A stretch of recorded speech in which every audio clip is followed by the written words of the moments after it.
வருவாய் தருணமிதுவே அழைக்கிறாரே வல்ல ஆண்டவரே சுவண்டை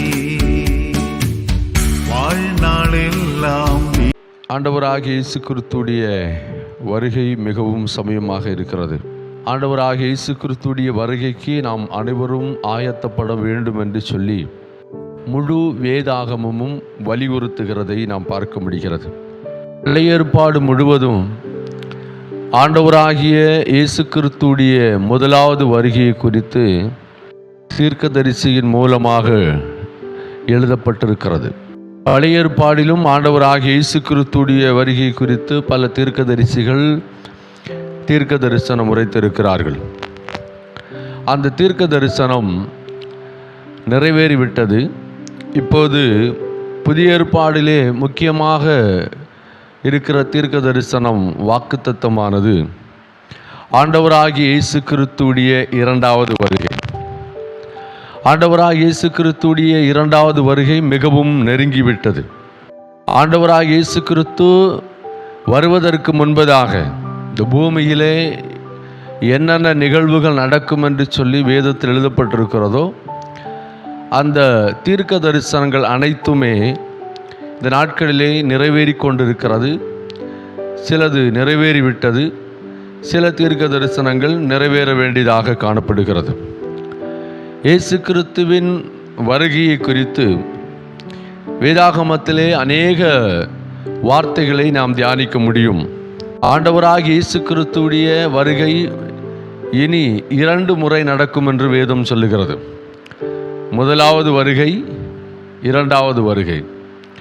முதலாவது வருகையை இரகசிய வருகை என்றும், இரண்டாவது வருகையை பகிரங்க வருகை என்றும் வேத வல்லுநர்கள் அழைக்கின்றனர். முதலாவது வருகைக்கு கிரேக்க மொழியில் பரோஷியா என்கிறதான வார்த்தை கொடுக்கப்பட்டிருக்கிறது.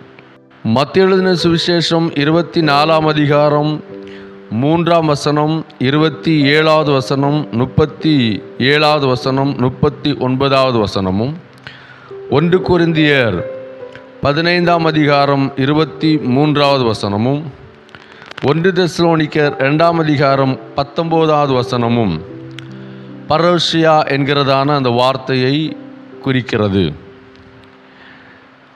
இன்னொரு வார்த்தையும் கொடுக்கப்பட்டிருக்கிறது. எக்பெனியா, பிரசன்னம் ஆகுதல் என்று பொருள்படுகிறது. 1 தீமோத்தேயு 6ஆம் அதிகாரம் 13வது வசனத்திலும் 2 தீமோத்தேயு 4ஆம் அதிகாரம் 1வது வசனத்திலும் இந்த வார்த்தை பயன்படுத்தப்பட்டிருக்கிறது. மூன்றாவதாக அப்போகிலிப்பாஸ் என்கிறதான வார்த்தை கொடுக்கப்பட்டிருக்கிறது. 1 பேதுரு 1ஆம் அதிகாரம் 13வது வசனத்திலும் 2 தெசலோனிக்கர் 1ஆம் அதிகாரம் 8வது வசனத்திலும் 1 பேதுரு 1ஆம் அதிகாரம் 7வது வசனத்திலும் இந்த வார்த்தை பயன்படுத்தப்பட்டிருக்கிறது. பரோஷியா என்று சொன்னால் என்ன? அதிகாலை சூரியன் உதித்து வருகிறதான அந்த வேளையை குறிக்கிறது. அதாவது சூரியன் உதிக்கிறதுக்கு முன்பதாகவே ஒரு சிவந்த மேகத்தை, மஞ்சளும் சிவப்பும் கலந்ததான ஒரு மேகத்தை நாம் பார்க்க முடியும். வானத்தில் ஒரு வெளிச்சத்தை பார்க்க முடியும். அது மறைந்து இருக்கிறது, அது உதித்து வெளியே வரும் என்பது தான் பரோஷியா என்கிறதான அந்த வார்த்தை சொல்லுகிறது. அதனுடைய பொருள் அப்படிதான். பரோஷியா என்று சொன்னால் அது நெருங்கி விட்டது. இதை அநேகர் பார்க்க மாட்டாங்க. பொதுவாக அதிகாலையில் அந்த சூரியன் உதித்து வருகிறதான அந்த நேரத்தில் நிறைய பேர் சூரியனை பார்க்கறதில்லை. கீழே வெளிச்சத்தை மாத்திரம்தான் பார்க்குறாங்க. சூரியன் உதிக்கிறதான அந்த வேளையை பார்க்க வேண்டுமே ஆனால் சூரியன் உதிப்பதற்கு முன்பதாகவே ஆயத்தப்பட வேண்டும் அதை பார்ப்பதற்காக. அப்படி வந்து நின்றால் மாத்திரம்தான் அந்த சூரிய உதயத்தை நாம் பார்க்க முடியும். உதாரணமாக நமக்கு நன்றாகவே தெரியும், கன்னியாகுமரிக்கு நீங்கள் போனீங்க அப்படின்னா அதிகாலையில் ஒரு 4 மணியிலிருந்து 5 மணி இல்லைன்னா 6 மணிக்குள்ளாக சூரிய உதயம் நடைபெறும்.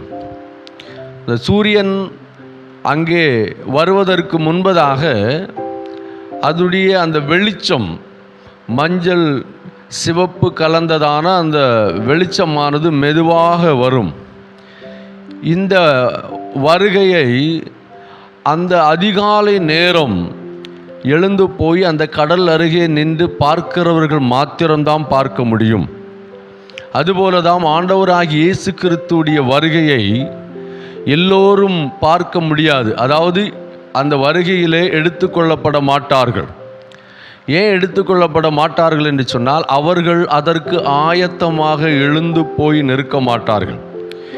அவர்கள் அதற்கு ஆயத்தமாய் நிற்காத காரணத்தினாலே அந்த சூரிய உதயத்தை அவர்களால் பார்க்க முடியாது. சூரியன் உதித்த பிற்பாடு ஒருவேளை அந்த சூரியனை பார்க்கலாம், அதில் எந்த ஒரு பிரதிபலனும் இல்லை.